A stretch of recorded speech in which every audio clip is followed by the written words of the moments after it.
This is the Comics Alternative, our March on Location episode at Heroes Aren't Hard to Find.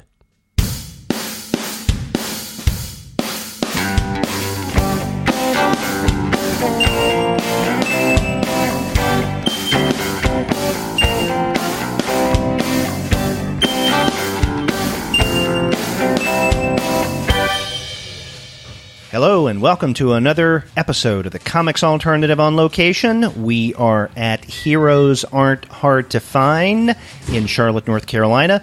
They are located at 417 Pecan Avenue. If you don't know about them and you're in the Queen City area, you definitely should. That's Heroes Aren't Hard to Find. I thank them, as I have been for the past couple of months, for inviting me into their shop on a Wednesday night once a month to talk comics with customers and employees if they have the time. And the guys here tonight are quite busy. There's a lot of movement and activity. They look like busy little ants moving around the hive. Is that what you call ants, hives? I believe I'm not sure if it's a hive or a nest. Colony or a colony. Or colony. That's ant it, colony. yes. There we go. So, or I could say bees. Farm. I could say bees. Ant they're farm. busy as well. Okay, Ant farm, bees. Yeah, okay. Yeah. Well, and that voice you hear is, if it sounds familiar, that means you listened to last month's On Location episode. I'm here with Zig, who is a dedicated customer at Heroes Aren't Hard to Find. How you doing, Zig? I'm doing fine, thank you. Great. And you have your comics that you came in for the week, and we can talk about those in a moment. We did, for the month of March, decide to pick a theme this time. And we don't necessarily have to stick with it, but it's actually something that, if you recall, I kind of threw out at some point during last month's episode, and that is, it would be interesting to talk about, I remember saying, the DC and Marvel universes, or at least not just those, but comics that have been adapted to other media, specifically television and film. And especially when it comes to the superhero genre. Is there an oversaturation? Is there such thing as too much? Might this kind of tip over in terms of being too much going on and too much to choose from? So I thought we would use that as a topic for tonight, so we can get to that. Sure. Now, in preparation for this, and I think I told you this before I cut the mic on, I had wanted, in anticipation of tonight's topic, to go see, finally, the Black Panther movie. Because I know we talked about your experience last month. That was big last month, yeah. And I never got around to it. And it's a shame. I was out of town. I thought I would have time last week, but I did not. And I thought maybe toward the beginning of this week I would have some time to see it during the day, but I didn't. So I'm slack. I've seen other things, but just not the new Black Panther movie. So I can't speak from experience there. Can I spoil it for you? Don't spoil it. I'll probably end up seeing it in the theater in the not-too-distant future, at least, just to see what all the hubbub's about. Okay. Because I've heard so many good things. Okay. You know, your comments as part of that as well. So anyway, this topic. We have an embarrassment of wealth when it comes to comics that have been adapted to other media, specifically TV and film. And not just with superhero comics, but with others as well. Obviously, there's The Walking Dead, iZombie, we had that. There was, even Constantine, which, you could argue is part of the DC. Well, it is part of the DC universe, yeah. He's a superhero. Crossed over into Legends of Tomorrow, but yeah, it's that's one of the great strengths of classic Constantine. It sort of is in this other part of things. But, I get you. Yeah, so we have a lot of that, but we also have things that I think for many comics readers might fly under the radar. So, for instance, and I still haven't seen this, but I want to. It's on my to-watch list. Last year, an adaptation of Dan Klaus's Wilson was released, starring Woody Harrelson. Oh, goodness. And I never got to see that, but I really enjoyed the book, Wilson, from a number of years ago.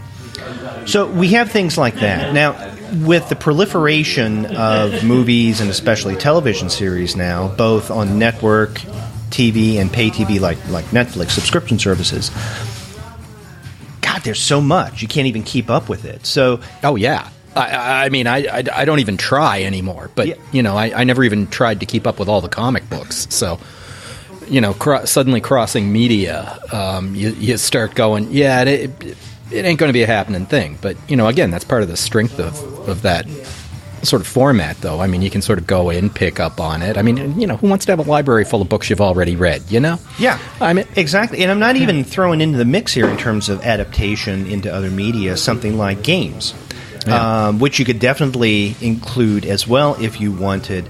I mean, but all of this raises the question, is there, or for me at least, how much is too much? Or is there such thing as too much and oversaturation? Well, I don't think there's such a thing as too much for a couple of reasons. I think that, let me start off with one of my favorite Steve Allen quotes. There's only one rule in entertainment, and that's if it succeeds, beat it to death with a stick. That may be one of the few, if not the only time that someone has referenced Steve Allen on the podcast, which is a shame because he needs to be referenced more frequently. He was great. He had a lot of great things to say. And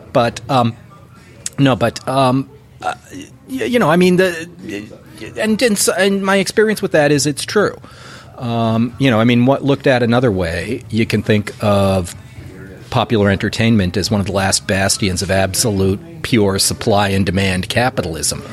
I mean, as long as people are out there wanting to see superhero or the stories from either the DC or the Marvel universe, there are going to be people providing that material, adaptations, until demand collapses.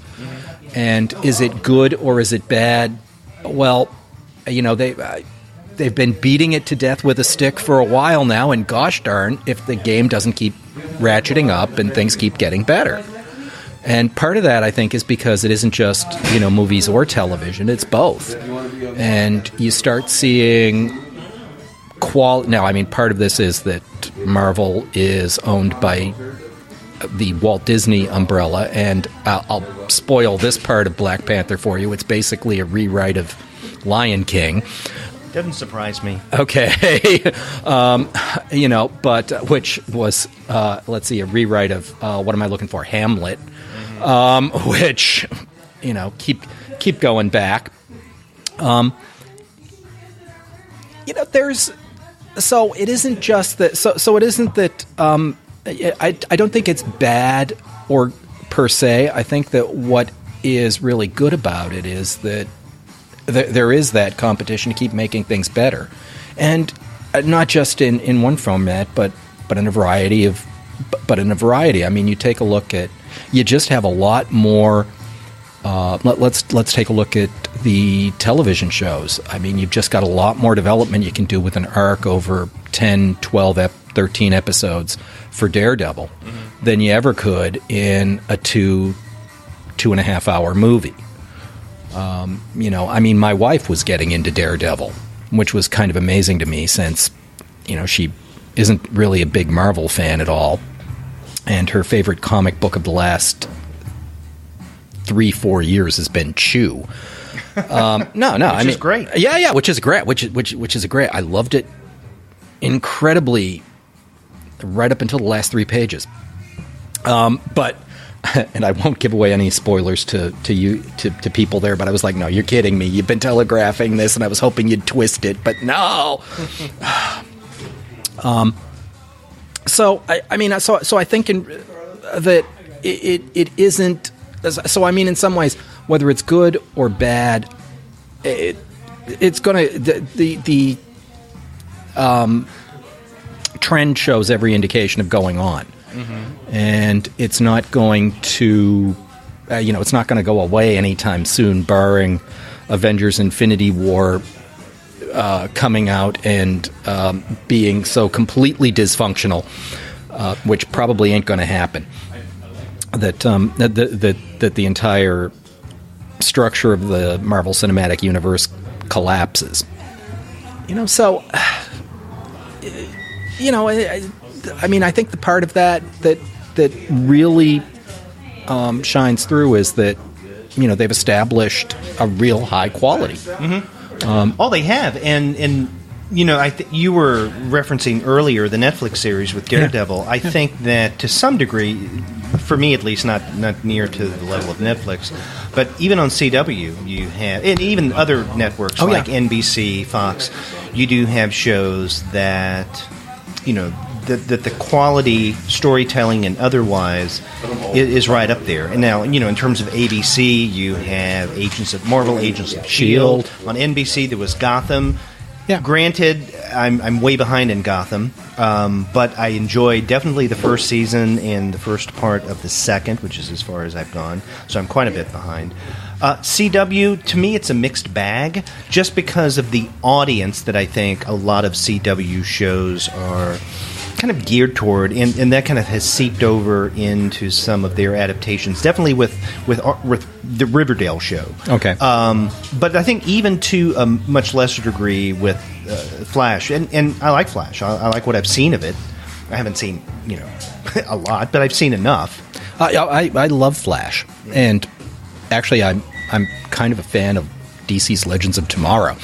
I haven't seen that yet. It's amusing.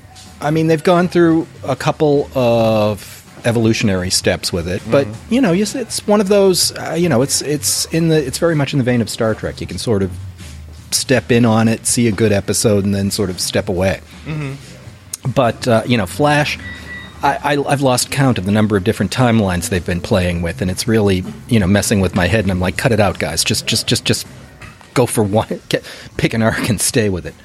Or if it's going to be completely. Or if it's going to be if every season is basically going to be a new Doctor Who, mind melt. Mm-hmm. All right, I'll live with it. The stories are good enough that I'll follow them. But the thing that I love about the DC television universe is they've done a much better job at creating some. Can I say kick ass? Sure. Or Why kick not? ass. Yeah, they've got some kick ass women characters. Mm-hmm. Yeah, let's go for that. I mean, I don't think Marvel's gone far enough in that department yet. Interesting that you should say something about the DC television, at least, universe, because right before we were recording, I was checking my email, and I got one from DC Entertainment, and it was a reminder that tonight is the premiere of Krypton on Sci-Fi, and I'd forgotten about that. But here you have yet another TV series from one of the big two universes. This one on Sci-Fi, which is really interesting. Does Sci-Fi currently have? Oh no, yeah, Sci-Fi is okay. I'll complete my question. Does Sci-Fi have another comics adaptation? And yes, they do. Happy. Oh, right. And that first season was phenomenal. But again, that's something that's non-superhero. And so, like The Walking Dead, I think people may enjoy it without realizing, it's adapted from comics. Where with the superheroes, of course, for I think a majority of the population, comics equals superheroes. Whether you agree with that or not, that I think is the reality. And so when they see something in the theater or something on television that has a superhero, they immediately think of comics. When they see shows like Happy or The Walking Dead or even Riverdale, maybe Riverdale's a little different because everybody knows about Archie, they wouldn't necessarily think of comics. But so yeah, Sci-Fi has started to get in the game, and I expect more networks to begin doing that as well.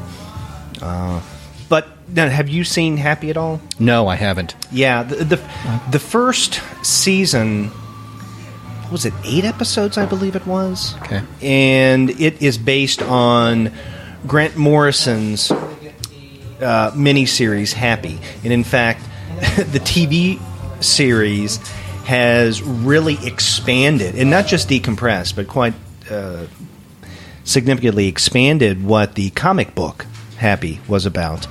And, I can't remember the actor's name, and I'm sure people who are listening to this right now are yelling at their iPhone yelling whatever the name I can't remember. But he used to be on Law and Order Special Victims Unit. Okay. Kind of a big guy. He was an ex-Marine. He was a cop, and he at times had a problem with his anger. But and he's also, Well, he's been in several other things, but he plays the main character in Happy. Does a phenomenal job. Wonderful, and they're going to do a season 2 for that. So I'm glad. I'm a little surprised because you're taking about a 4-issue miniseries, I think, and expanding it into not just one, but now at least 2 seasons of a television show. So there's a lot there to work with, and I'm impressed. Yeah, well, if you've got a good premise and you've got different directions you can take it, yeah. I mean, and the premise of Happy is really interesting. You have someone who is a former cop. Years ago, he disassociated with the police force because of several issues involving his abilities to function. And so now he is working more or less as a mercenary, so he will be hired to take care of certain situations. It's called God, Happy. I know so many guys that's happened to. Yeah. It's called Happy because he sees a little pink or I've seen the animation. purple, flying unicorn that talks with him, named Happy. And Happy is the companion of his daughter, who is a television series Kidnapped. And so basically Happy helps him to get reacquainted in one form or another with his family, and also to a certain degree rehabilitate him. There is potential there. I'm curious, though, to see how they're going to expand that premise into other things, which could be exciting. On the other hand, it could be annoying, and I'll tell you what I'm thinking about when I say annoying. Have you seen any Lucifer? No. Yeah. No. See, that's another comics adaptation for television that a lot of people may watch without realizing, unless they knew about, let's say, Mike Carey's Lucifer. Oh, it's a comic. Or Neil Gaiman's and then Mike Carey's Lucifer. When I saw the first episode of Lucifer, I had a nagging suspicion that they may turn the character of Lucifer, or they may turn the series into a police procedural. And that what you would have every week is the character of Lucifer who would help the police solve a crime. That's what it became. I stopped watching. If it's turned into something different, I wouldn't know. Yeah, I know. Yeah, I mean, there's a place for police procedurals, and but again, the question is, how do you keep that sort of thing fresh? Mm-hmm. Okay. Now, we had someone else who has sat down to join us. How are you? Good. Jack Sutherland. How are you? Jack, Derek, nice to meet you. You too. And this is your local shop. The first time I've met you, you come in here every Wednesday to get your comics? Every Wednesday, or when I can get here on time. Sometimes it's Thursday or Friday. Okay. They're good people. Yeah. So did Carla strong-arm you into coming over and being part of the... She said if I didn't come over here, I couldn't get comics here anymore. There you go. See, I like that. I love the pressure. Thank you. Yeah, you think I'm here for my own free will? Help me. So I don't... Yeah, I don't... It's so much easier when you just comply. I know, thank you. Okay. Now, did Carla tell you what we decided would be a potential discussion topic for this month? MCU, I heard that much. Yes. Comics, especially superhero comics, that have been adapted into, let's say, film, television. Is there such thing as too much? Might there be oversaturation? And so that's what we were talking about. That, and I mean, primarily superheroes is where the action is, but we've talked about it. I mean, when you walked up, we were talking about Lucifer earlier. We were talking about Happy. There's The Walking Dead, obviously. Right. So there's that as well. Oh, we're getting even more to join us. So hello, and your name? Hi, Jesse Cale. Another customer, Jesse? Oh, yeah. Great to have you. So you heard what we were talking about, the topic is. So I don't know if you guys have any particular thoughts about comics adaptations into other media, specifically the DC, Marvel universes. I do, but it might be slightly off topic from the way you phrased the question, because... I'm mixed about the gist of this on-location show, the series, and we come in here once a month, is off topic. So it's wherever the conversation goes, that's what this episode becomes. So my concern with the MCU, and I've been talking about this a ton with friends and other comic book fans, though. But when I was a kid, we would get these MCU movies. We would get superhero movies once every couple years, and it was a big thing. It was a character you loved. Now we're getting them every couple months. Oh, yeah. And the stories, to me, in my opinion, it's becoming very formulaic. It's always, let's create a villain, tell a little backstory. There's a big showdown at the end. They're trying to fix some it, though. They're action trying to and fix comedy. that, Are they? Yeah, I think because I saw your little Facebook thing for it. Okay. And that's why I'm saying I'm mixed. But I talk about this stuff with my friends all the time, and that the difference between Marvel and DC's trying to copy the old way that Marvel was doing when they first started out with Iron Man. And Marvel is trying to slightly change it, and they're essentially future-proofing themselves because everyone's been talking about like.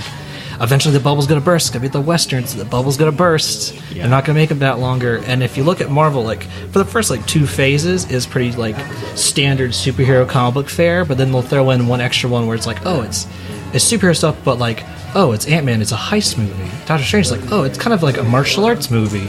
Yeah. And Black Panther's like, oh, it's kind of like a spy movie. I saw that in a lot of reviews. It was like, oh, it's essentially like a heist. No, sorry, it's like a James Bond movie. Huh. Black Panther in it.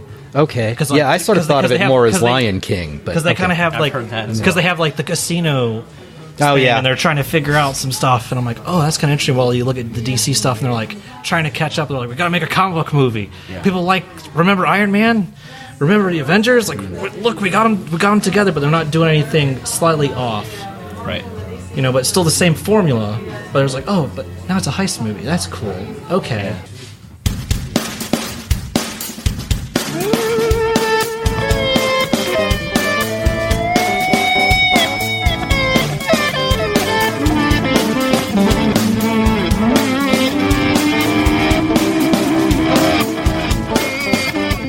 Well, what both of you have brought up is interesting in that a little while before you sat down, Zig had referenced an old Steve Allen comment that what defines success is what kind of audience it gets, and then how you beat that success with a stick, so to speak. Basically, Steve Allen, there's only one rule in entertainment. If it succeeds, beat it to death with a stick. Right. That's right. And definitely knows how to do that. Yeah. Oh, for sure. And there's always that danger. And so but it's still kicking.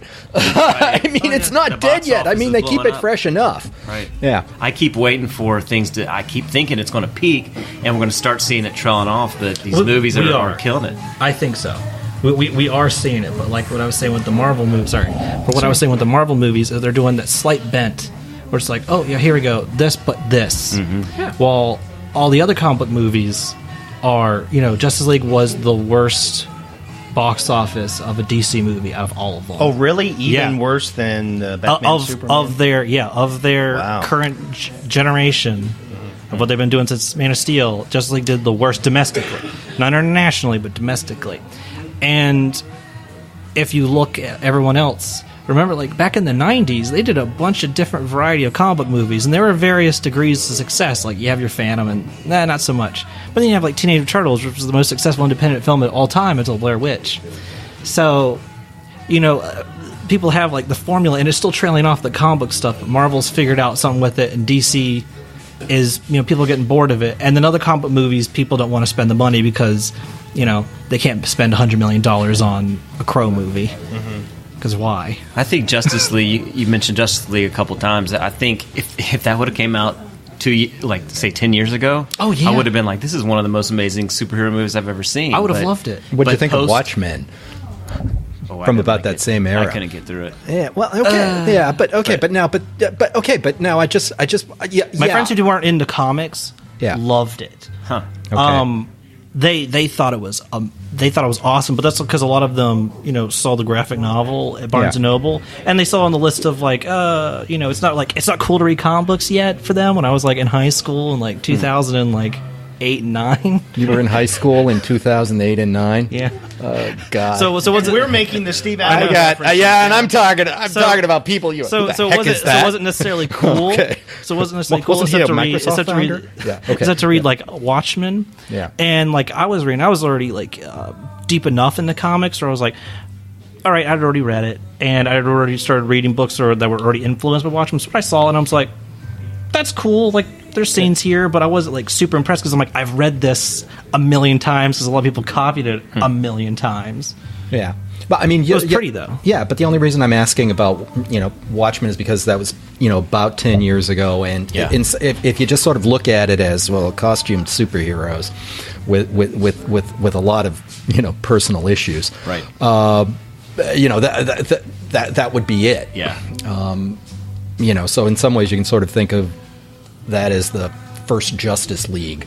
And I'm using air quotes. It was the first like big group of superheroes. Yeah. And visually, it was a lot different from what we probably most like visually striking ones since like Batman Returns. Because after that, everything was kind of generic or cheapish. Dark. Yeah, it was kind of cheapish looking. So Watchmen was definitely different. So if Justice League did come out that day and looked like it did then, I was like, I would probably be really into it because it was like Iron Man I love Iron Man.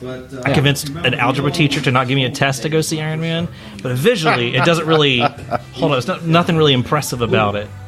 It's okay. It was great at the time. It was great at the time. 2000. If it came out now, I don't think it would do as well. Oh no, definitely not. I don't think so. It's interesting that you bring up Watchmen because it's funny, and I hate saying this, but I have forgotten about that as a film adapted from, of course, Alan Moore and Dave Gibbons, very popular comic series. And it's a shame because my experience in I remember taking my son when he was really young, and now he's about to graduate college. Shows you, how long ago it was. But he liked it, and I liked it well enough. I remember at the time not feeling completely bowled over by it, but I was impressed. And I think what you guys are describing in terms of your experience, it looked really good. It was something very different at the time. Sure. Now the experience of watching it for the first time may be a little different if you're already familiar with the Marvel or DC cinematic television, even television universes. So, but one of the things that struck me and didn't completely bowl me over is the fact that I liked it. I thought it was well done, but it seemed to be expected. And I think part of the problem, if you want to call it a problem, I don't think you have to, is that it seemed to be a very faithful adaptation. And perhaps I would use the word slavish. Yeah, okay. Okay. It's almost exactly the panels. Yeah. It's like 300. It's almost exactly the panels. Yeah. And there's some for the people octopus. when it comes to their adaptations, going, let's say, from comics to another medium, or even going from, let's say, prose fiction into comics, because I've heard people at conferences I've attended, make the same criticism of The Dark Tower, Stephen King's comic book series based on the prose, that it's successful as long as it's faithful. Well, Stephen King basically writes screenplays in novel form. Right.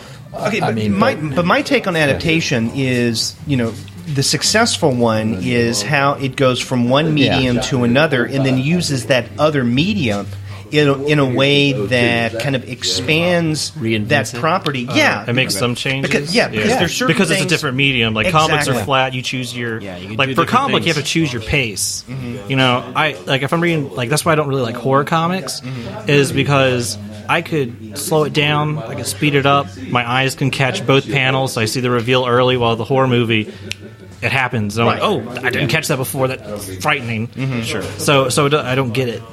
But yeah, like as far as like changing mediums, so as far as changing mediums, Watchmen didn't really do too much to change it. Right. But it was nicely crafted. Oh yeah. But I think because it Great didn't production take design. and because it didn't take any chances in its adaptation, it was extremely, you said slavishly, faithful. I liked it, but again, I wasn't completely swept away by it. No, go ahead, man. I think a really great example of a comic to film, to me at least, is The Crow, and that it cuts out a lot of the fat, changes it just enough. Like when I watched the movie first, and then I read the comic later, and I think visually the Skull Cowboy is really cool.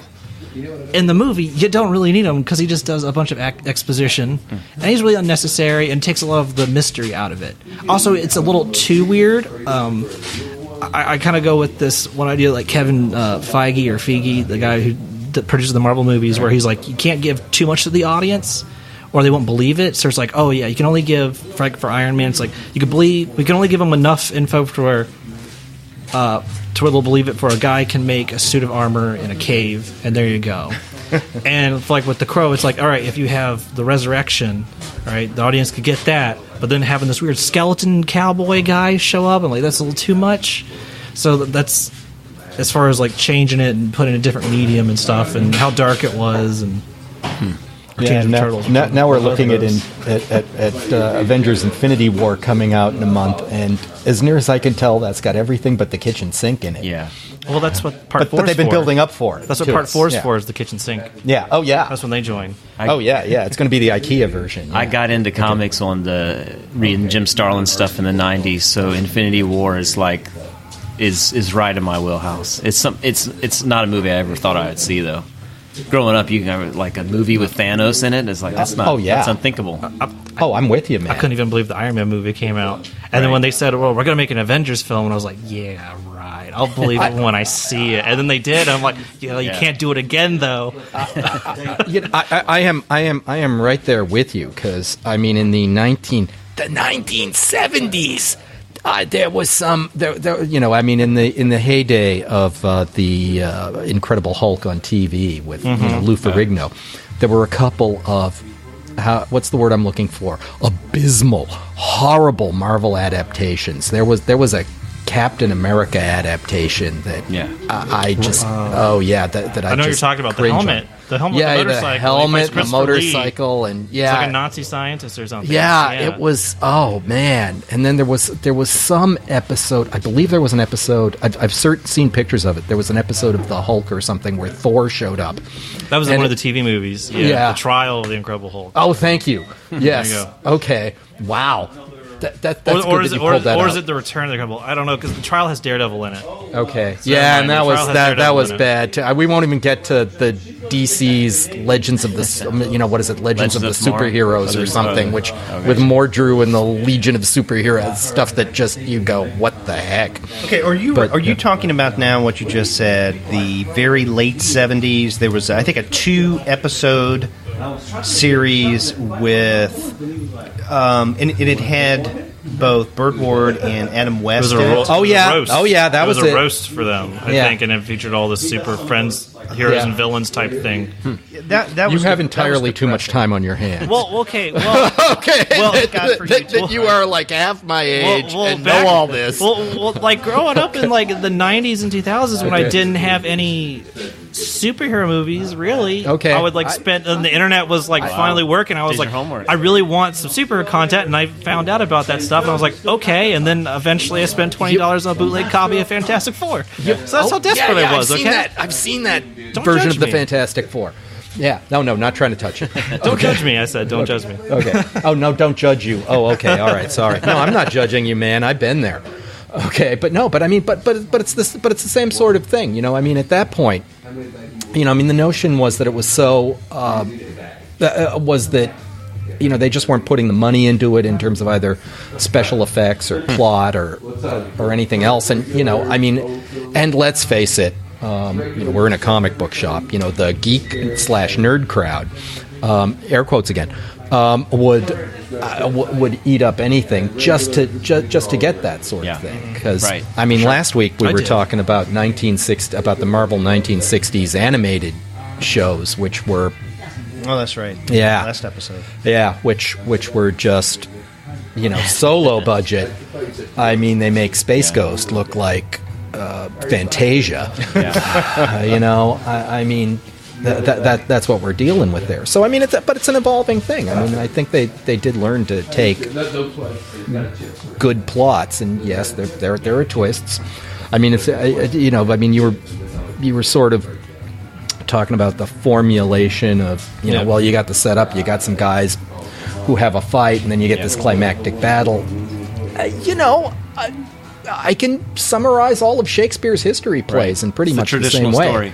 Yeah, and I don't think it's so much that it's a problem retelling that story in different ways, but for me, it's also that it's coming out every month. It's like well, here's Black Panther, and oh yeah, Jessica Jones just came out on Netflix, and by the way, we're going to hammer you with Infinity War trailers.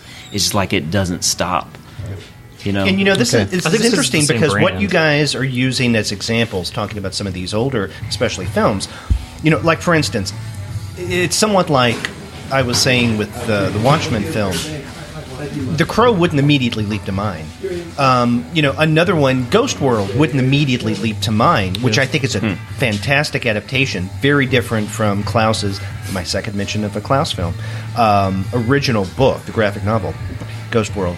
But because DC and Marvel cinematic and television universes have saturated the media, that's what we think about, and that's what we come to expect. And so the earlier attempts at adapting various comics properties to film or TV have been overshadowed. I miss and those. So, And that's my problem. And along with that, and this gets back to something that you had mentioned, that it may appear, with little twists here or there, somewhat kind of formulaic because they're trying to recapture the success of the previous Marvel movie. And in doing so, they don't want to deviate from what's working, perhaps. Maybe. Right, and so we 'Cause then you completely damage the forget. money. We completely forget the earlier attempts at adapting a comics property to film or a TV program. Sure. Which is a shame.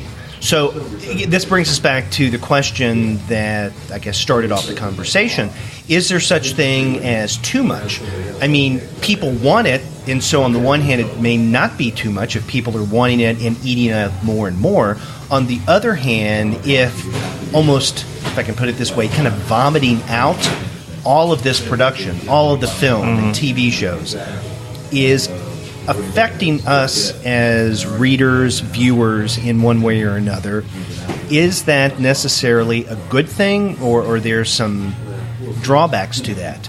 And so us forgetting other ways of telling stories and adapting certain properties may be a potential drawback. I think they have to have some sort of foresight because nothing lasts forever. If you look at the box office, 15 years ago, it's totally different, the top limit, than what it is now. Domestically, it's a lot different. And we're just not. I just don't think these superhero movies are going to be at the top of the box office just forever. We can't make that assumption, unless they find ways to sort of reinvent themselves. And I think they should probably start, and just in my opinion, start doing that now. Thinking, where can we take this? 10 years from now. There's some places that are Infinity War that. seems like maybe a good stab at that. Like seems like they're really shaking things up. Yeah, if you look at all the major studios, Disney has Marvel, Warner Brothers has DC, Fox for the time being has X-Men movies, and like the deal's not done yet. Yeah. And what is the corporation that's going to be doing? I assume Valiant properties. DMG. Well, that's DMG that's bought the people. Valiant. Yeah, that's the people that bought them. But those, I think it's Sony. Is it Sony's Sony? doing Okay, Bloodshot gotcha. because Sony needs some because they're hurting right now, and they have Men in Black, and they're apparently shooting one next month. But if you look at all these like major production companies that have the highest box office numbers, all of them have some kind of superhero brand behind them, except Universal. Really, they don't really have a superhero brand except Fast and Furious, but. As far as now, I'm starting to lose track of what I was going to say, but I'm trying to lead to his point in that there's some people that aren't technically relying on comic book movies, like Netflix. They are in they have the comic book shows for the time being with Jessica Jones and Luke Cage and all that, but they're investing in smaller movies, or they're investing in like things that would interest people because it's different. Like the new movie Mute by Duncan Jones. It's like that's not something they would have released in theaters, but they spent the money on building these massive sets and making a detective movie with a lead character who doesn't talk. That's a risk. Who's going to spend money on that? Netflix. And then you look at Amazon Prime, and they picked up a couple of movies and some more riskier filmmakers, like the director who did Drive, one of his newest movies coming out there. So like the studios that are old hat are still relying on the superhero movies because they need to, because it's easier for international audiences to like redub it and sell toys and things, like all the side stuff. Well, Netflix and Amazon don't have those kind of pipelines to sell action figures, and they don't have to rely really on international stuff because you're paying $10 a month for them. Yeah. Well, let me throw out a couple of other potential drawbacks, and you guys can tell me if you actually do see these as drawbacks to the especially superhero explosion in film and television. You know, one, and listeners to the podcast have heard me say this a few times, I'm sure. In fact, I mentioned this last month. One potential drawback, or another potential drawback, is the fact that with more and more superhero films and TV shows, people who really don't know much about comics are going to automatically just assume or be reinforced in their assumptions that comics equals superheroes without any kind of awareness that there are so many titles and there's so much potential in comics that go way beyond the superhero genre. Yeah. So if we see nothing but the superhero stuff, especially the DC and Marvel, then I think for many audience members, they're just going to assume this is more comic stuff and reinforce their ideas of what comics are that they already have. It's like what you were saying earlier, and you said when you brought up Ghost World, you know, when people weren't trying to chase like making $1 billion and sell action figures, they were just picking up good stories and then turning them into movies. You had Ghost World, like Snowpiercer's based on a comic. Yeah. You know, like who would have thought that? And then the two that come to mind of people being always surprised by Road to Perdition. Yeah. And History of Violence. Mm-hmm. People usually never know. Those are both based on comic books. And I do Good miss examples, and I do miss that people don't like. I love superhero movies; they're great, but there are a lot of comic books out there that are not superhero-ish comics that I would love to see like show up on screen. Sure. Yes. Mouse. But that's just my personal thing. I love Mouse. That's Stick it's not with for the mouse everybody. thing. I love it's not for everybody. Mouse Guard. Okay. Regardless of like I don't know what you guys think about The Walking Dead, but hasn't that sort of opened up that sort of mindset that there is other storytelling in comics? Because people pretty much understand with the comedian, that's it's the a bad comic, guy. right? Yeah. Right. Oh, that's right. Yeah, Yeah. comedian. I can't remember the actor's name. I'm Plays not, Negan. And The Walking Dead's one of the few examples of, because I know for years everyone was talking about like, oh, you know, the Marvel movies are going to lead to people going to comic book stores, and it really didn't. No, it doesn't do much. But Walking Dead, like I worked at a comic book store, and you know that thing wasn't really selling, and then the show comes on, Right. and we Now have it is. like Now it's- people buying it for their children.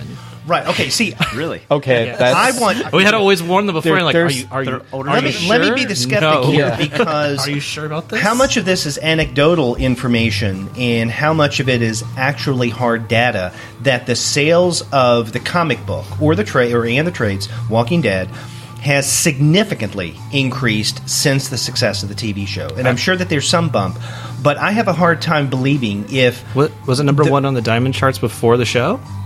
I thought it was a pretty low print run at first. I mean, it was pretty like that's it why was I pretty would low like- at first, and then it slowly trickled up when people started Yeah. reading it, especially the trades. But as soon as the show hit, like it's been in the top like 3 since the show. Okay, let me ask. But there are other things in addition to the beginning of the TV series began several years ago that has happened with the comic book series that could potentially account for that. Now, where I'm going with this is but now we're into some really weird statistical variation methods here. Okay. Which I won't go into, having my background in hard sciences, but the Iron Man movies did not significantly increase the number of sales of the Iron Man comics. Same thing with the other cinematic and TV superhero universes with the comics. So if that's the case, I would like to be convinced that the television series may seem to have done something for the sales and the increase of popularity, if it's there, of The Walking Dead. Now, The Walking Dead, it grew its audience over time. It had a slower kind of vegetable growth, which is good in the long run, I think. But is that a result largely of the television series and the success of that? I don't know. It could be. But that's why I would like to see someone, and maybe this information's out there, I just don't know about it, statistics, information that do show that there is, or seems to be some kind of link, maybe even a correlation, if nothing else, between the TV series and the increase of sales of the comic. I mean, I don't know. Well, I wonder how much of it is actually new comic readers versus now we've always read comics, but now we're more familiar with this title because of the show. Yeah. I do think, though, I agree with you that the Walking Dead TV series is kind of an anomaly in terms of it, a successful comics adaptation that's not a superhero property. Yeah. So, but let me throw out a second potential drawback, and we can continue talking about the others that I've mentioned. How about this? For those who have gone to comic conventions that are not Heroes Con, the best, and not just because we're inside, heroes aren't hard to find, but other comics conventions seem to be much more driven by other media outside of comics, like TV and film, and many times it's celebrity related, right? Yep. So when you have more and more comics properties, specifically superheroes, that are made into TV shows, Netflix series, films, then you have the likelihood of more celebrity at these conventions, just furthering the overshadowing of the actual comics creators, the writers, the artists, and also the comic sellers, the merchants. What comics conventions started off as. And now it's a completely different beast. You go to a Wizard Con. I've never been to San Diego, but I have. Yeah, but I've had the chance to go to San Diego, and comics there seem to serve only one of two purposes. And one, it seems to be just kind of respected by the people who started. Just like, you were a part of this from the beginning. You could keep taking part. Like Mile High Comics being there and selling stuff, and a couple of local sellers or big enough sellers to be there in their own little corner. But it's mostly just the film panels, the TV panels, signings. It's really promotional. Like, oh, here's an Xbox One, you play Killer Instinct. And when I was there, I was like, I want the comics. They're the comic book creators, and they had their own little panels. But yeah, it's all promotional. It's all for movies, and the second part of it, for the reason why comic book companies are there, besides just having their little panels, is I was there to help out a comic book publisher, and it seemed mostly there to connect with the Hollywood types who are there with their actors and promoting their movie, and they're just like, oh, some producer's assistant came up and told us to grab all the graphic novels off the shelf that we own that aren't licensed titles, and just hand it over to him so he could take back to his boss. So it looks like it's more of a opportunity to sell a movie. And I've also been to Dragon Con, where so much of it is like, it's cool sci-fi stuff and TV and books, but it seems mostly for you to stand in line and pay $40 for this one actor, to get this non-tax deductible money. And then I get my DVD signed, which, I'm very grateful that the RoboCop signed my DVD, but where are the comic books? I know a lot of people that go to cons that don't read comics. Oh yeah, they get dressed up, they do the whole thing. Oh yeah, the cosplay but thing. They don't read comics. Or along with that, I was just thinking about this. In fact, I've heard so many people say I'm a comics fan, but they don't read comics, but they do watch the TV series and watch the films. Yeah. So, my response to that, and I'm not trying to be a comic snob here, but my response to that is, no, you're not a comics fan. You're a fan of that particular property, and there is a difference between, obviously, comic books and how that particular franchise or property is adapted into another medium. Yeah. And, nothing wrong with being a fan of Harley Quinn without reading the comics, or Daredevil without reading the comics. But just because you like the Netflix series, or just because you liked Suicide Squad, does that mean that you're a comic book fan? Yeah.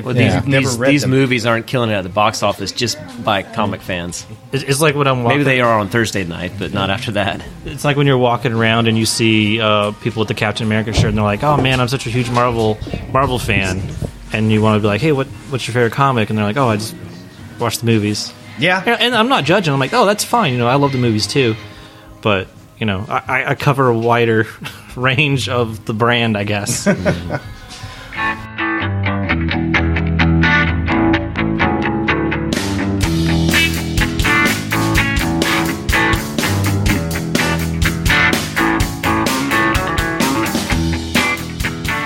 Well, we had someone else sit down and join us. Hey, how you doing? Hi, I'm good. I'm Erica. Erica? And this is Christian. We're comic fans, and they said you guys were talking. Christian. Okay. Well, take care. They mentioned you guys were talking about like DC and Marvel and like how the movies are going and stuff. Yeah, we're talking about the phenomena of there being so many TV shows, series, films based on comics properties, especially superhero stuff. Absolutely. Is there such thing as too much of this, and what may be particular drawbacks to this proliferation recently of comics properties, especially the soups? Well, I think I've definitely seen like a range of really good shows. I love Agents of S.H.I.E.L.D. I think is really good, and Flash, Green Arrow. I think some of them do a really good job, and then I've seen some that don't do the best job either, and that oversaturation can maybe kind of turn certain people off, or they might catch the wrong representation of a show. Name or names. concept. Who don't you like? There's been a couple that I wasn't. And I hate to just not to knock any of the Netflix, because I've seen some really good ones, but go ahead. Jessica Jones and Daredevil on Netflix, both of those were really frustrating for me as a viewer. I think they really took a realistic stance, kind of, and I just felt like they weren't. Like, we were talking about how Daredevil was always getting beat up. And we were like, come on, that's not the Daredevil we know. He's like, he's a winner. And we don't. And same with Jessica Jones. She, in the whole series or the whole first season, she could never, just catch the bad guy. So, I mean, and that's just me. That's just my opinion. But, I just think that, there's a lot of different interpretations. And I've seen where a unified concept like Marvel's doing right now with their movies can be really successful. And I've seen where variety can be successful, too. It just depends. I personally don't think it works for any shows. As far as movie goes, I felt like they try their best to stay the Avengers in particular, and Marvel try to stay as closest to the characters as possible and make them more relatable by adding some realistic qualities, while DC and the TV shows that they display now go the complete opposite direction. They try to make the character more what the media should be perceived as, or what they want to perceive the character as. Example being somebody like Flash. He's nowhere near close to the character in comic books or the comic hero of the universe. Whereas in the CW, he's this serious guy all the time. He wants to fix the problem. He's too afraid to do something. All his fears is in front of him. Let's take a look at what's happened when he has done stuff. He's changed the universe. Right, exactly. That's true. So I'd be a little bit reticent after that. My kids would get mad at me when I changed the macaroni and cheese formula on them.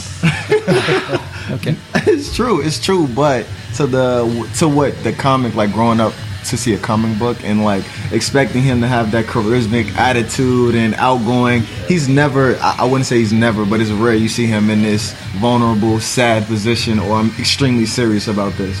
He's known for bringing everybody up their energy and laughter. Let's have fun, What did you guys think about the two different Flashes, the one from the movie and the one from the TV show? Did you have a preference, or how do you think that they portrayed that? Well, I didn't see the film version, and I haven't seen all of the Flash CW series. Okay. What I see, I like well enough. But again, I haven't seen all of it, so apparently I didn't like it well enough to binge, Sure. Out the wazoo, I guess. But. I didn't like one necessarily over the other. Okay. As far as a movie Flash goes, it's someone you have to get to know quickly in 2 hours. I'm like, all right, cool. I enjoy him.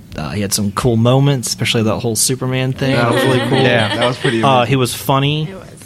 And I knew enough about him, so I was like, okay, cool. But as far as the show, over a span of 4 seasons or whatever, and a couple spin-offs, and him popping up on other shows, I like him too.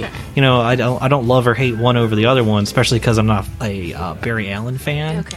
Because the Barry Allen fan. because the Barry Allen in the comics, which is my problem with a lot of DC comics, is their leads are really boring. which is I don't like the movies very much, and I don't like most of the DC comics very much, but I really like the shows. Because they change enough of it. I'm like, oh, they have a personality. Because Barry has no personality. And the reason why people like the Flash is because of Wally. Because Wally has a personality, not Barry. Personality. Yeah, I'm with you. I'm with you, man. I'm with you. I'm not reading a lot of DC lately. But I do greatly enjoy. It got too dark for me. It's so unrelentingly dark for me. I just had to put it away.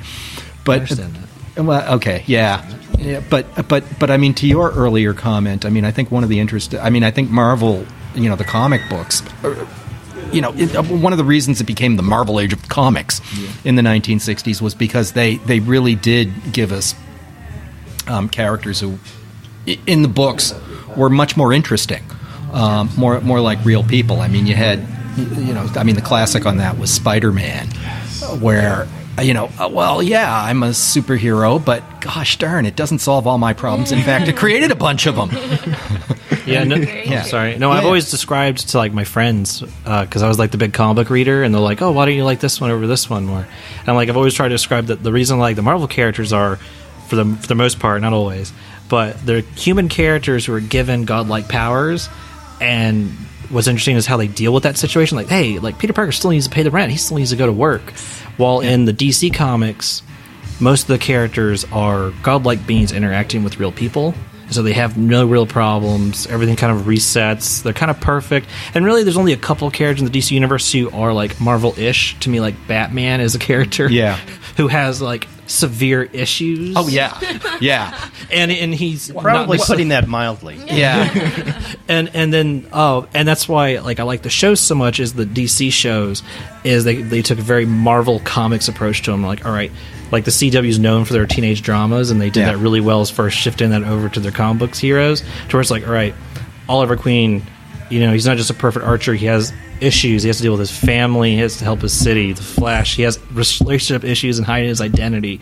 Black Lightning, he has to hide his superheroics from his family and then from his school, and then all this stuff to deal with it. Yeah, and that's probably why the Marvel shows for a long time didn't necessarily work compared to your DC point. ones. To your point, I will agree with that. Now that I think about it, Marvel is more of a relatable universe because the characters are like human based. Like at their base is like, I have problems, you have problems, I can relate. I just happen to be given this ability now, and I still have my problems. Yeah. You know what I'm saying? think about the movie Ant-Man. Like most of the movie is just based around the fact that he needs a job. The whole I finally got one. Okay. And he's trying to get to make sure he keeps his kid. Yeah. What's relatable about Suicide Squad? Like they gotta go kill this person. Yeah, no. Oh, yeah. And they look cool doing it, but like that's cool. Well, for me, that's a Thursday. Which nothing bad about that. I love action movies. There's nothing relatable, really. Yeah, that's true. I think there's something to be said too for the super and the superhero, though. I mean, everybody loves Superman. I mean, he's as perfect as he is, and But I can tell you the exact moment that I grew up reading Superman. And I tell that's the you, second time you used that voice. That's the second time I used that voice. I'm sorry. I'll stop that. But that is my real voice. Yes. I only get this way with Mexican cough syrup. No, but the first time that I actually was emotionally invested in something that happened to Superman was in Forever People #1 with Jack Kirby, where Superman saw the Forever People come through the boom tube and wanted to get back to he saw this vision of Supertown at the end of the boom tube, and he wanted to go back there. And I was like, wait a minute, this is Superman. This is blowing my mind at so many levels, because that was really the first time that it ever occurred to me that Superman had any kind of emotional depth to him. Why you mention that? I think that's why, in some sense, that I don't think DC can create the movies that Marvel can, because they can't, because the characters are so either born with the power and it's so unrealistic that they had to make them realistic in the movie, as well as create the depth to the character while they everyone doesn't know the backstory to all your characters. Yeah. So it's like, I can't relate to you unless you give me something to relate to. I can't relate to Batman.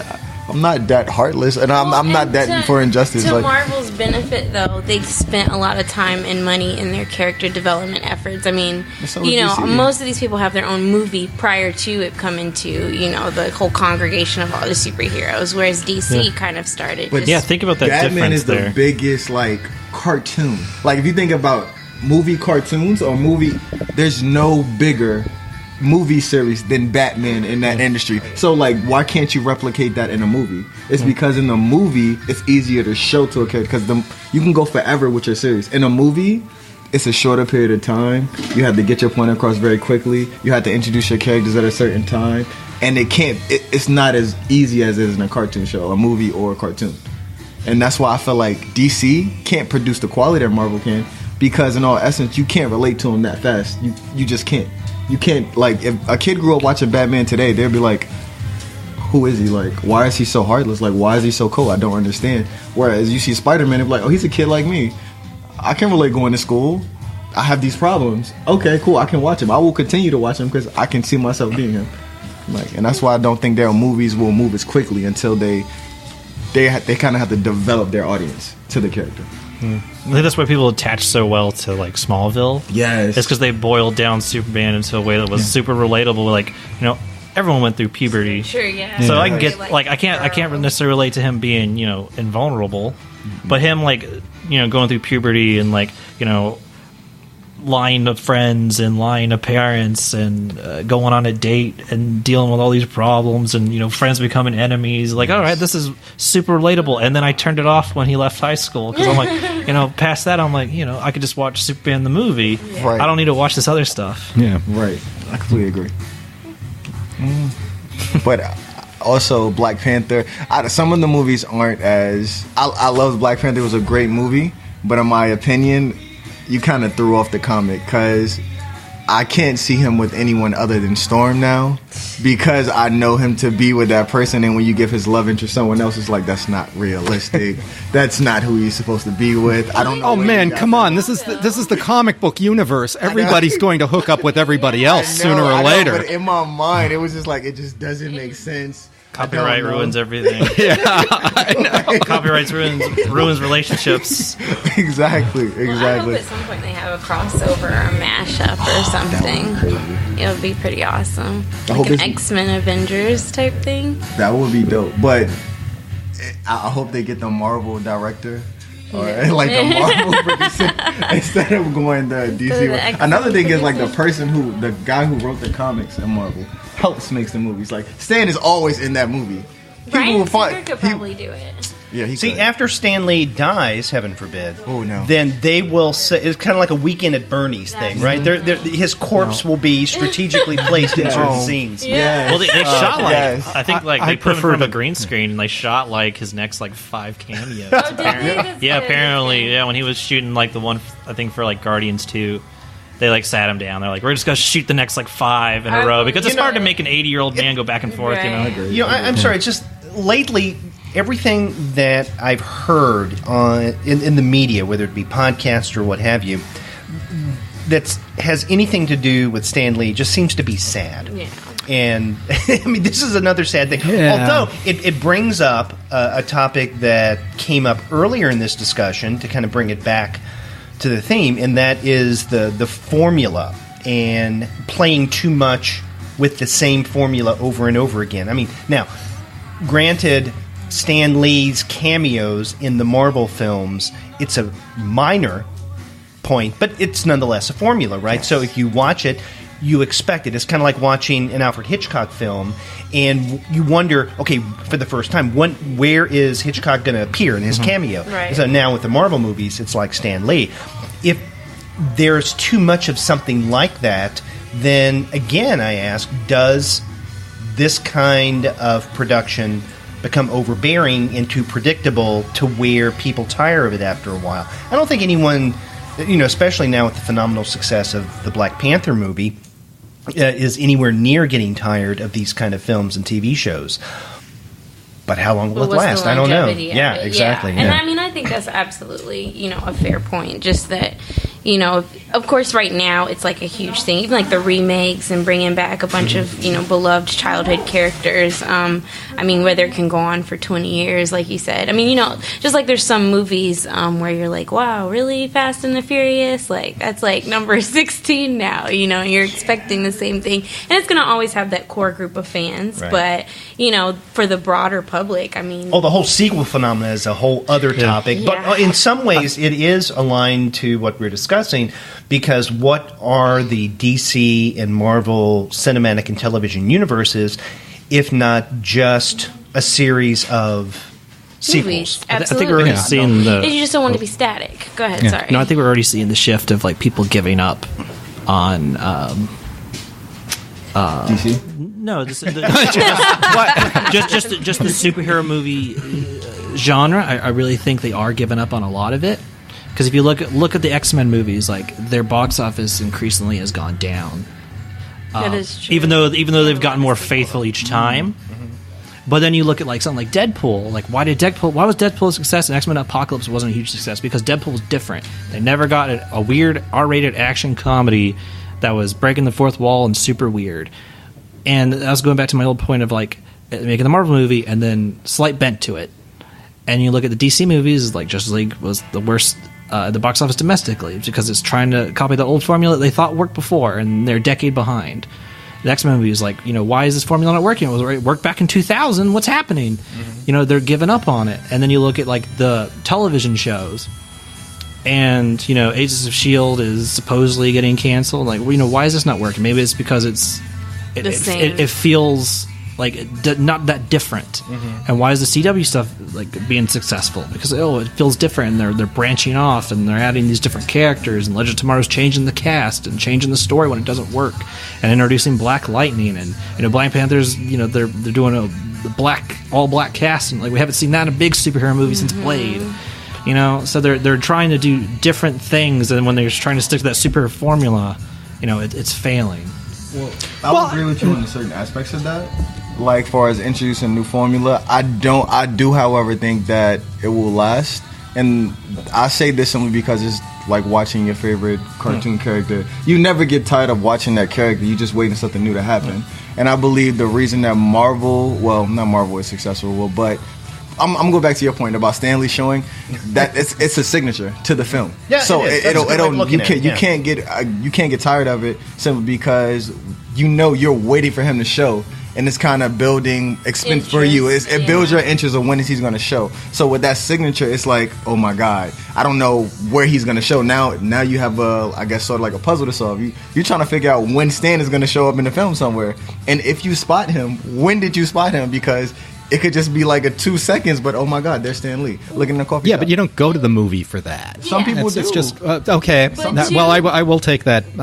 I'll take that point. But to those points, when he was saying being something different, I think that for the longest time, like comic books or science fiction, they were all like subgenres or genres of themselves. But I think what they're doing now is trying to appeal to a broader base. So, a teenage girl can watch, a teenage romance with superpowers, and the they're doing that, and they're doing it on Freeform for like Cloak and Dagger. Exactly, and that's coming out. Exactly. They're making Runaways on Hulu. Absolutely, Runaways is pretty good, and it appeals to like a younger preteen maybe even crowd that could get into superheroes, as opposed to just one kind of conglomerate of people, but being able to appeal to a broader base. Yeah, you have that teen audience, you have the adult audience with the Netflix shows. As a side note, the reason the X-Men have failed the series after is because they didn't have like the true fan base of the characters. You take away like at the start. I don't think they were very good scripts. Yeah, it's like even still, they could have threw Gambit in there, and you know how many Gambit fans are in will go to see Gambit. They did Gambit, and it didn't work out so well. They did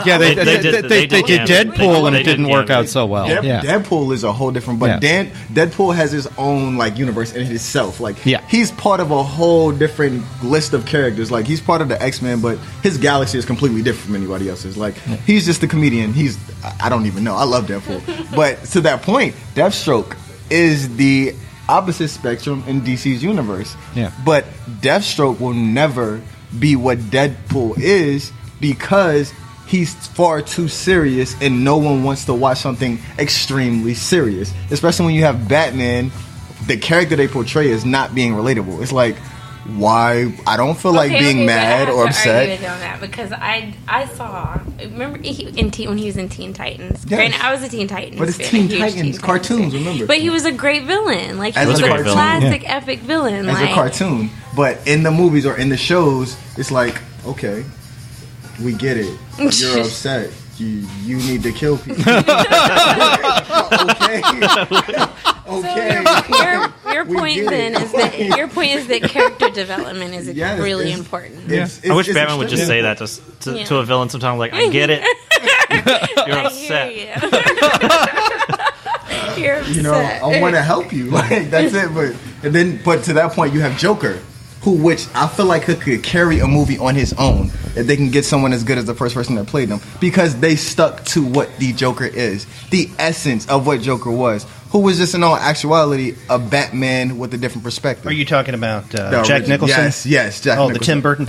You know, the Tim Burton Batman is interesting, or the 89 Batman, in that, I mean, he really did, Burton, breathe life back into comics in film, but he did it in a very Tim Burton way, because after Tim Burton's use of Batman, the Batman franchise, at least in film, kind of petered out. That was my take on things. I just didn't enjoy the films, and it became what we were talking about earlier, a little too formulaic and predictable. Now, it's interesting that you say that you think that if someone could find a Nicholson-like Joker, he could make his own film. Well, you know, the Joker really hasn't had as much success on his own in comics.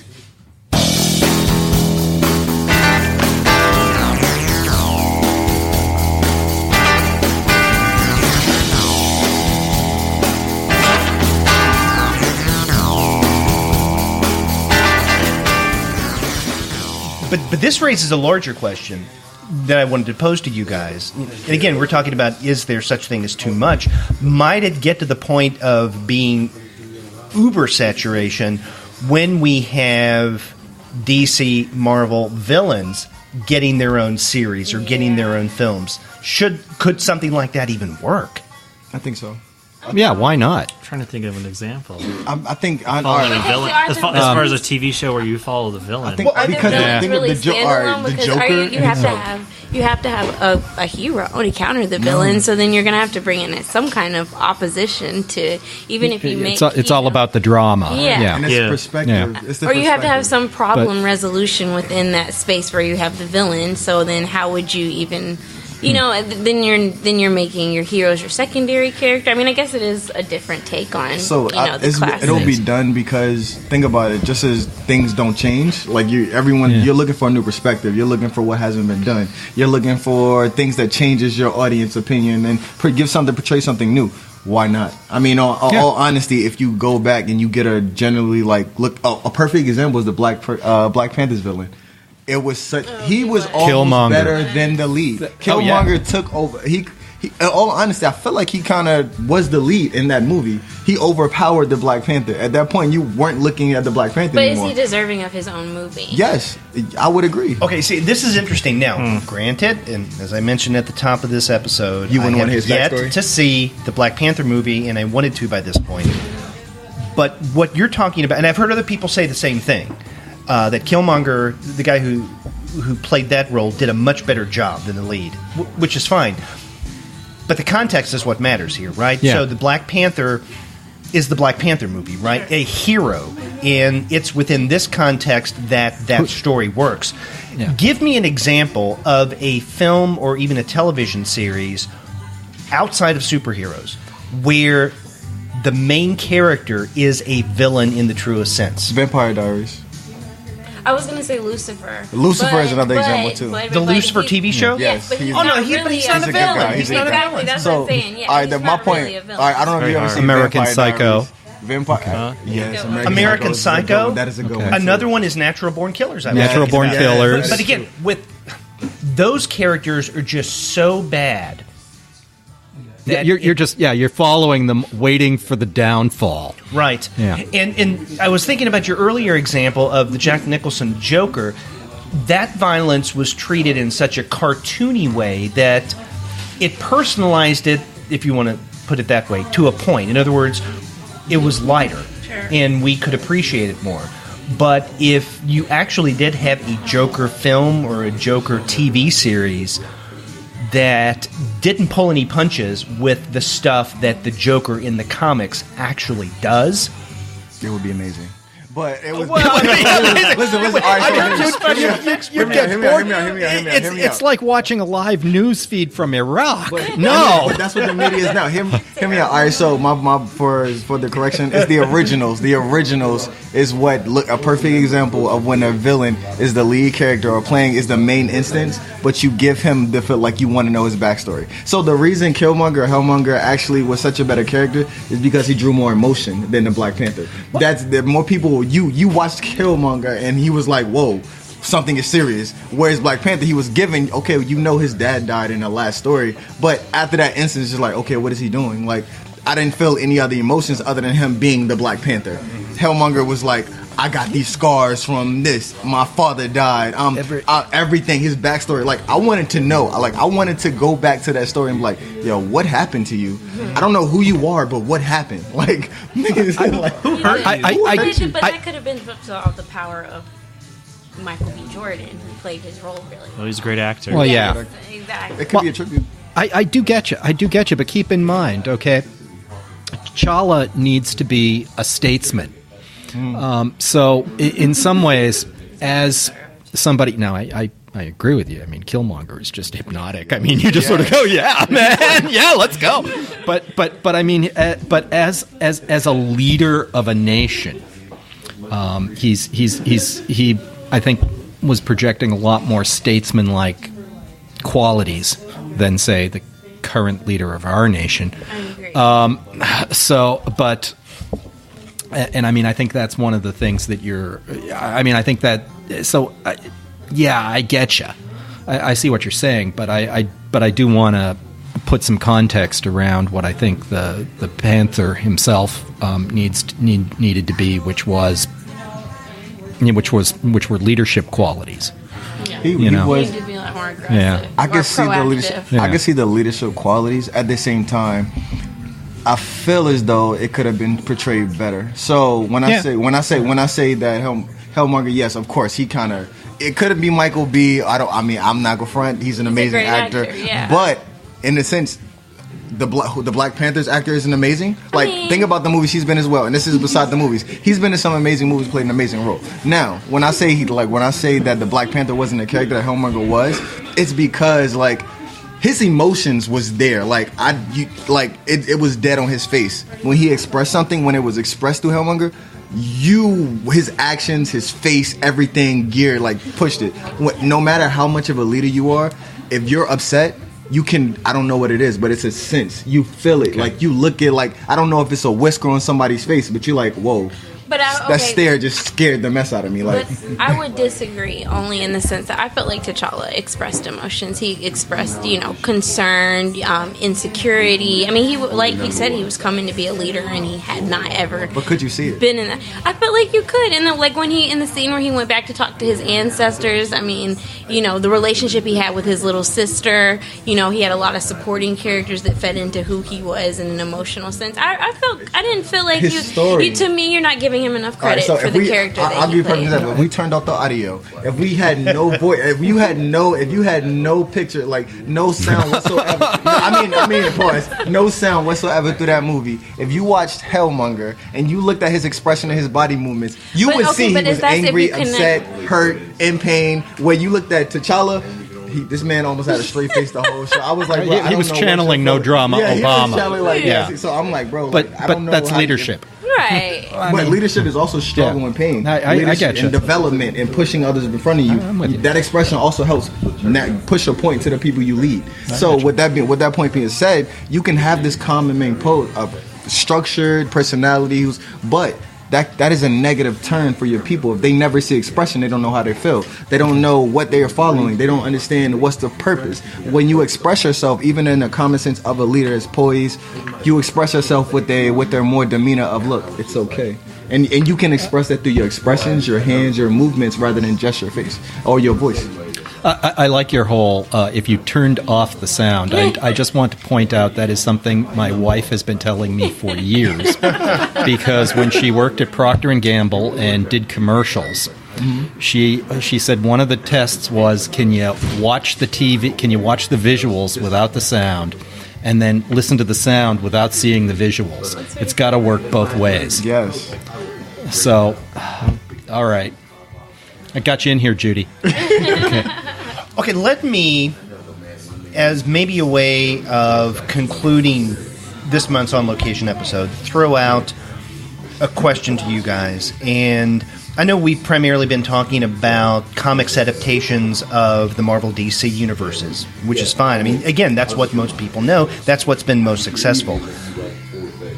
If you were going to choose a particular property from comics that's not superhero related, or at least not DC Marvel superhero related, that you think would make a successful either film or television series, whether it be network or Netflix or Hulu or what have you, what would it be? What would you like to see in terms of a non-DC Marvel mainstream property as an adaptation of film or TV? I have the one I have in mind, and I'm drawing a blank on the name of it. What's the one where they had the blue guy who was like Mr.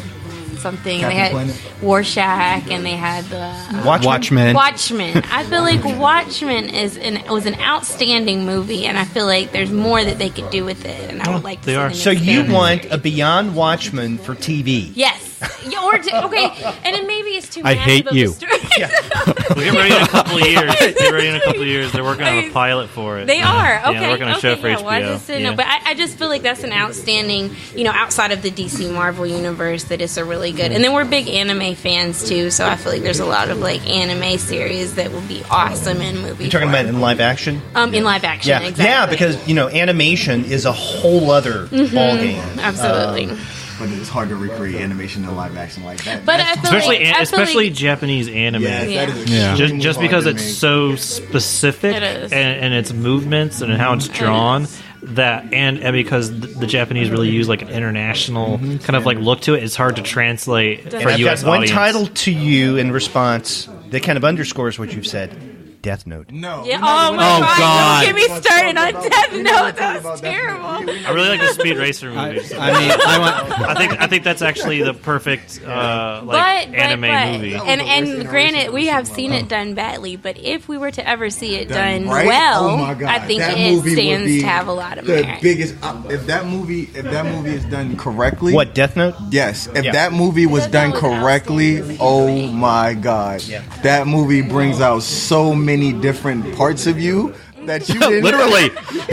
I mean, think about it. Think about what he's struggling. Like he's this character who has everything, but he's a perfect guy. But he's like in his back of his mind, you don't expect him to do all these crazy things, and the people he runs into to also is like, okay, well, you're a bad guy. He's doing the right. Okay, he's doing the right thing for the wrong reasons. Okay. And then he turns on himself and starts doing the wrong thing for his reasons. And then he starts and it's a bill because you're like, whoa, bro, calm down, it's okay. See, Death Note as a movie, because that would be in terms of story length and story time contained, right? You'd have to have it no longer than, let's say, tops 2.5 hours. But it was just too... Yeah, and my problem so with the deep. series is that after the 5th or 6th volume, it didn't really need to exist because it just seemed to spin its wheels, and that's my experience reading it. And I think that they could have really contained the story in a much shorter space because it was just more of the same and a little too predictable with the series. Well, yeah. Well, I mean, that's why when you take a look at some really critically acclaimed series like Watchmen or like The Prisoner, one of the strengths of those is there's a beginning and end, and it ends without trying to milk the cow until there's no milk left. They had a story. It was a very well defined viewpoint, and they did it well. I know a kind of comic that I would like to see turned into a movie or TV show, especially like a TV show, like a cartoon or something. Atomic Robo. Oh yeah, I was really into that, just because Great title. Yeah. because the character lent itself really well, I think, to animation is because everything's in its facial expression. So I think especially like a children audience can really attach well to that character. And And then you have, a cast that's like pretty international, pretty diverse, and it's into weird sciences and stuff. So there's a lot of concepts you could do there. It's very colorful. It covers a lot of genres from magic and H.P. Lovecraft and giant robots and giant monsters and aliens and the time traveling velociraptor. Who may or may allegedly time traveling velociraptor, which I love that series. I would love to see that turned. But Hellboy kind of Atomic Robo, yeah, Yes, it should be over. It's a great series. Should be right behind you. Actually, it's a great series. It's very child friendly too. Which Yeah, is it's a great all age title. yeah, and it goes back and forth between carrying a present day story, and then the volumes go back and forth between telling his stories from the past. Like when you started doing World War II and stuff. It's great. Great series. Highly recommended. So to that point, I feel like something that'd be amazing is Gundam Wing. Gundam Wing as a movie. But you don't think Gundam Wing is basically like Pacific Rim? Hear me out. No, it's completely different. Because Gundam Wing is about child terror. Yes. I mean, not only that, but the characters. I would say Gundam Wing because I love Gundam. It's a combination of different stories with different personalities that have different circumstances. Each character draws you in a different way. When they have fights, it's based off of the costumes. Not only do their costumes, their Gundams fit their personality. You get a sense when they fight. That's a different style. It's the movement. It's how it flows. It's their conversations with one another that makes it that good. And it's so drama and action packed. You just oh my god. What happens? Will we lose today? Will we win? Who are we going to lose today? You know what I'm saying? So it draws you in to the point where you never want it to go. And when something does that to you, it leaves a mark. That's why Gundam Wing is the epitome of what a good anime is. It's it hits every aspect. It checks every one of your boxes. Every one of them. I want to see Manhattan Projects done by the crew that did Buckaroo Banzai. Oh, okay. I like that. I'd also like to see the Manhattan Projects finish. Yeah, I know. Yeah. Well, yeah, that before you can do that too. movie or TV shows, they should probably finish it. There's enough material there. They could turn out a flick. See, I was thinking of, and you're mentioning of Manhattan Projects, which I hadn't thought of, but you're right. That would make an interesting film or TV series, depending. I was thinking of another Image title, and that is probably a little too predictable. Saga. Now, it would take, because it's so fantastical, it would take quite a bit for the production. But still, it would be an interesting story. So with something like that, I don't think it could be contained in a film, but maybe a Netflix series. Show, yeah. That's definitely a television show. Yeah. Another one that I was thinking about, and some of you may argue, well, they've already tried that, but my response would be, no, they haven't, is Bill Willingham's Fables. Because some people think, oh, well, Once Upon a Time. It's no. It's something completely different. Because I remember when Once Upon a Time debuted, which was about the same time as the series Grimm, I was thinking, okay, they have to be inspired by Fables, which... Well, the creator of Fables certainly says so. He certainly insists. But I think, my opinion, others but they owe him a check. So much more lame.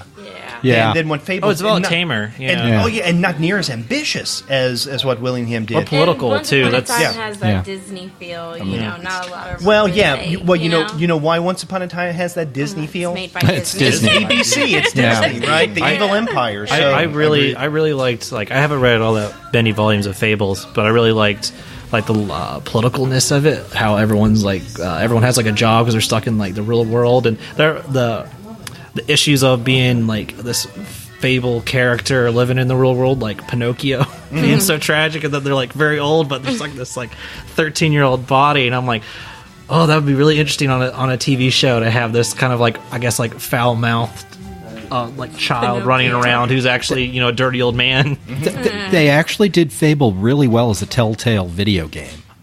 Oh yeah, and again, we haven't talked much about video games, but that would be. Well, I mean, for your original prompt of, well, is this getting oversaturated? I mean, we've gotten to we didn't cover anywhere near all the properties that we could have, and two, we're now talking about whole different sets of media in the last couple of minutes. Anime came up, video games came up. Yeah, we've talked about a lot. Yeah. I want to thank everyone for being a part of this month's On Location episode. Lively conversation. We had quite a crowd. We'll be back next month, and we can decide later if we want to have another open topic or if we want to pick a particular theme and then go from there. But we got plenty of time for that. And I'll talk with Carla about arranging a particular time and date for that. But yeah, we had a great time, and if you enjoyed listening to us discuss comics and adaptations at Heroes Aren't Hard to Find, located at 417 Pecan Avenue in Charlotte, North Carolina, then get in touch with us and let us know what you think about this month's show. If you go to our website, comicsalternative.com, you'll find that you can leave us a voice message online via SpeakPipe. Or you can call us the old-fashioned way by picking up your phone and dialing 4153-COMICS. That's 415-326-6427. You can also email us. We are 2guys@comicsalternative.com, or you can email me directly. I'm Derek@comicsalternative.com. We're all over social media. You can find us on Twitter, Facebook, Tumblr, Instagram, Google+, Goodreads, Pinterest, YouTube, Slack, and Discord. You can subscribe to the podcast through Apple Podcast. You can stream us on Stitcher. You can also find us on Spotify, on TuneIn, on iHeartRadio, and on Google Play Music. But you can find every single one of our podcast episodes, as well as the reviews and comics-related commentary that we post on our blog, simply by going to our website, which is comicsalternative.com. Guys, it was a great conversation. Thank you. And it went a lot of different directions. And I'll see you next month. Cool. All right.